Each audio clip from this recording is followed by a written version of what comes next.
किसी ने बहुत कमाल की बात कही है कि किसी भी देश का डेवलपमेंट उस देश के युवाओं के डेवलपमेंट पर निर्भर करता है। जिस देश के युवा जितना ही डेवलप होंगे वह देश उतना ही डेवलप होगा। हेलो साथियों, मैं हूं आपका दोस्त दिवाकर कुमार सुमन और आज मैं कुछ ऐसे पॉइंट्स पे बात करने वाला हूं। आज मैं कुछ ऐसे पॉइंट्स को लेकर के डिस्कस में करने वाला हूं जो हर उस यूथ के लिए बेनिफिटेबल होगा जो एजुकेशन सेक्टर में ऑलरेडी हैं, जो ऑलरेडी पढ़ाई कर रहे हैं। साथियों, हम डिस्कशन करने वाले हैं एजुकेशन वर्सेस नॉलेज के बीच में। ये क्या ऐसी चीज़ें हैं जहां आज हमारे देश के अंदर ऐसे करोड़ों यूथ हैं जिनके पास एजुकेशन तो है, लेकिन एजुकेशन होने के बावजूद भी, डिग्रियां होने के बावजूद भी वे अपने जीवन में सक्सेसफुल पर्सन नहीं हो पा रहे। ऐसी कौन सी चीज़ें हैं जहां डिग्री बहुत सारी ले रहे हैं, लेकिन उन सब डिग्रियों को लेने के बावजूद भी वे किसी ऑर्गेनाइजेशन में, किसी कंपनी में एक अच्छा एम्प्लॉय नहीं बन पा रहे हैं। वे कौन सी ऐसी चीजें हैं जहां एक MBA किया हुआ बच्चा, BBA किया हुआ बच्चा भी एक कंपनी का मैनेजर तक नहीं बन पा रहा। वे कौन सी ऐसी चीजें हैं जहां बहुत सारे ऐसे ग्रेजुएट, पोस्ट ग्रेजुएट किए हुए लोग हैं जो एजुकेटेड होने के बावजूद भी किसी बच्चों को अच्छी तरह से लीड नहीं कर पा रहे, उनको समझा नहीं पा रहे।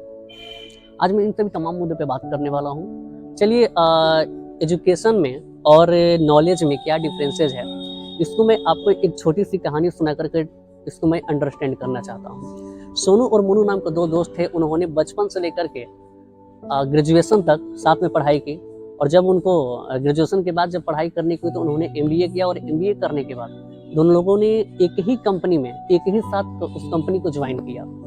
कंपनी ज्वाइन करने के बाद हुआ ये कि जो सोनू था, सोनू भी एजुकेटेड पर्सन था, मोनू भी एजुकेटेड पर्सन था।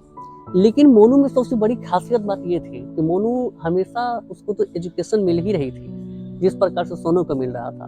तो मोनू को एजुकेशन मिल ही रही थी और एजुकेशन के साथ साथ तो बहुत सारे जगहों से इंफॉर्मेशन को कलेक्ट कर रहा था।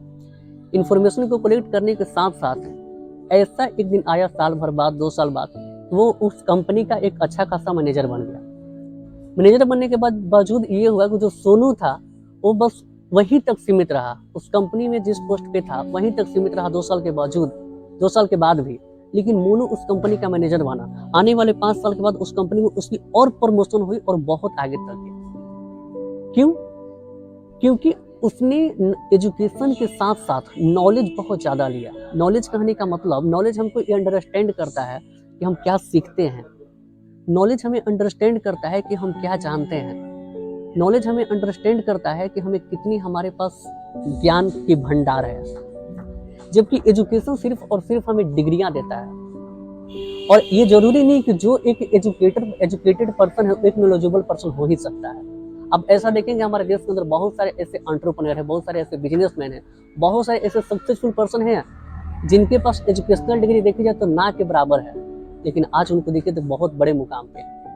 तो जरूरी ये नहीं कि एजुकेशन के नाम पे हमने डिग्रियां ले लिया, जरूरी ये नहीं कि एजुकेशन के नाम पे हम किसी कॉलेज से पास आउट करके PG कर लिया, UG कर लिया और करने के बावजूद हम जीवन में बहुत सक्सेसफुल हो गए। बल्कि जरूरी ये है कि उस एजुकेशन के साथ साथ हम अपने आप को किस प्रकार से डेवलप कर पा रहे हैं। क्योंकि ये जरूरी नहीं है कि हमारे पास एजुकेशन होगा तो हम डेवलप हो ही जाएंगे।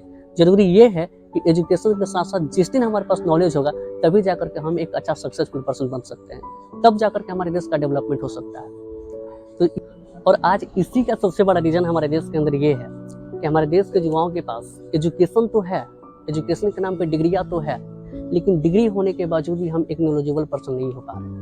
क्योंकि हम लोगों ने सोच क्या लिया है ना कि हमारे पास एजुकेशनल डिग्री हो गई तो हम बहुत बड़े नॉलेजेबल पर्सन हो गए। बट ऐसा नहीं है। हम एक नॉलेजेबल पर्सन तभी हो सकते हैं जब हम एजुकेशन ले रहे हैं, यानी जब हम शिक्षा ले रहे हैं तो उस टाइम बहुत सारे जो भी हमारे सोसाइटी में जो भी जहाँ से हम नॉलेज ले सके, जब तक उसको लेकर के जब डे टू डे लाइफ में जब इम्प्लीमेंट करेंगे तभी जाकर के हमारा देश और हम ग्रोथ कर पाएंगे। तो हमारे साथ जुड़ने के लिए आप सभी लोग का बहुत बहुत धन्यवाद।